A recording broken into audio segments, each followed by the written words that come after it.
What's up, guys? Today we're going to be unboxing the HPI Venture. This is the Toyota F1 Cruiser. This is a crawler. It is a 10 scale vehicle. We've been waiting about 2 years to get this in our hands. It's finally out. It came out in October of 2017, but we have it in our hands today. We're just going to take a quick look around. Now, this is an RTR. It fully is ready to run out of the box. They do include the batteries. It is a 4-wheel drive vehicle using metal differentials, the 2.4 gigahertz radio system. The truck also features a form steel siege chassis ladder frame. Now, like all my unboxing videos, I like to just open it up, see what we get inside, and then we'll go over some of the features the vehicle actually has to offer. So the first thing that we get out of the box is obviously the truck and the transmitter. Pulling the transmitter out, we can see that this is a 2.4 gigahertz transmitter. It is the TF40.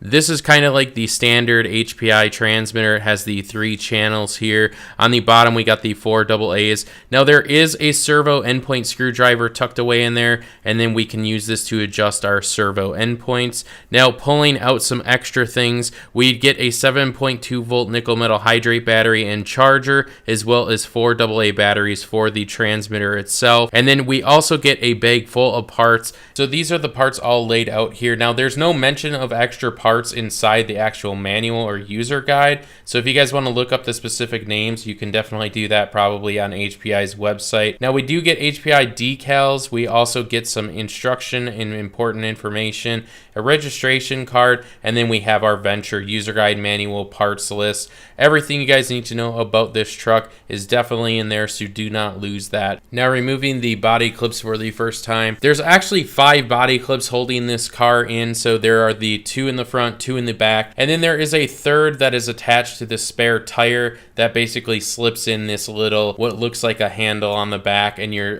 essentially just going to remove that body clip. So moving on, we're just going to take a look at the actual body shell. Now, it is a Toyota. This is the F1 Cruiser. It looks identical. Now, the actual wheel wells on here are actually painted on the outside in a matte black finish.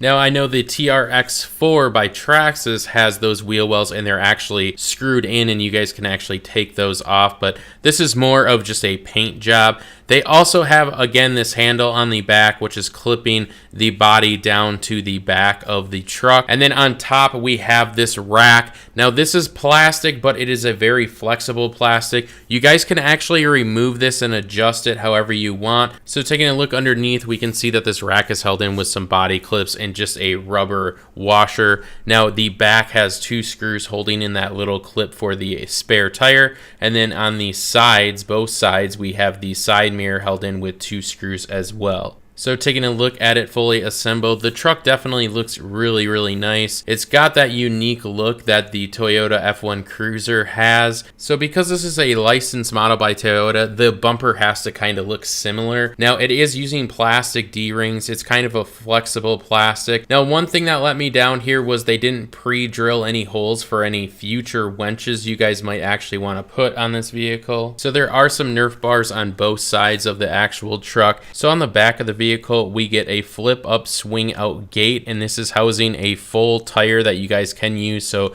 you technically do get 5 tires with this vehicle. Now, this gate is held in with a body clip. You basically flip it up and you swing it out, and then again we have that handle kind of holding down the body in the back, and then there's this little plastic piece, and that is what is actually latching to the body. The tires and the wheels have a very nice feel. Now, they are foam inserted, they are glued down to the actual wheels, and they are very sticky. They have a good tread. So there are some wheel hubs on all of the wheels. It's just kind of a look. They just cover up the 7mm nut, and they do look really cool once the vehicle is fully assembled. Now, taking a look at the suspension system on this vehicle, now they do include aluminum threaded bodies, but the top caps and the bottom caps are plastic. Now, it does feature a dual stage spring design, so there is a small spring on top for smaller bumps, and then a larger spring on the bottom for bigger bumps. Moving on to the steering servo, it is in the front, it is chassis mounted, it is 100% waterproof. Now we are using a PAM hard bar in the front, and this is attached to the aluminum steering arms off the knuckle, and then this goes into a behind the pumpkin steering link, so you guys can see this steering linkage actually to the other wheel in the front. So it is a very cool steering system. So taking a closer look under the chassis at the linkage, now it is kind of interesting because they are using two plastic linkages that are very flexible on the front side here, and then we do have an aluminum bar that goes from the chassis out to the front differential. Taking a look at the back linkage system, we still have those two traditional plastic linkages, and then we have this kind of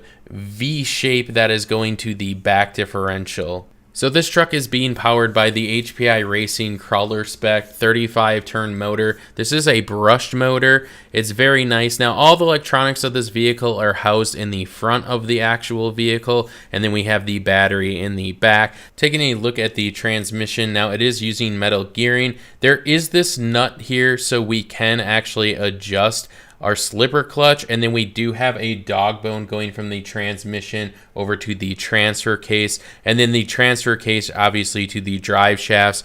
Taking a look at the ESC, it's very small. It is a crawler spec. You will take 3S lipos on this actual ESC, which is very nice. And then we have our on and off switch next to that. Now we do have our 2.4 gigahertz radio receiver housed inside this waterproof plastic casing, which is really nice. Moving on to the back of the vehicle, this is housing our battery tray.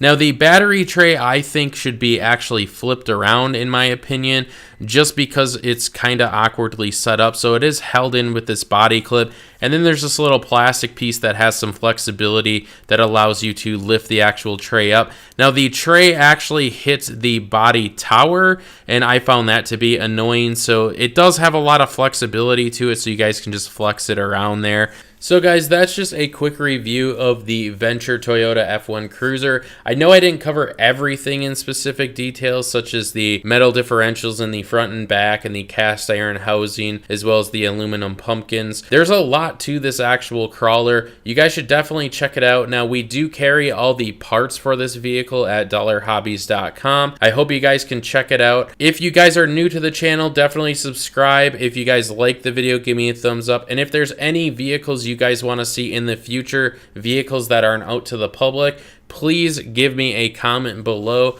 and we will try to get to those as quickly as possible. Until next time, I hope you guys have a good one. Peace.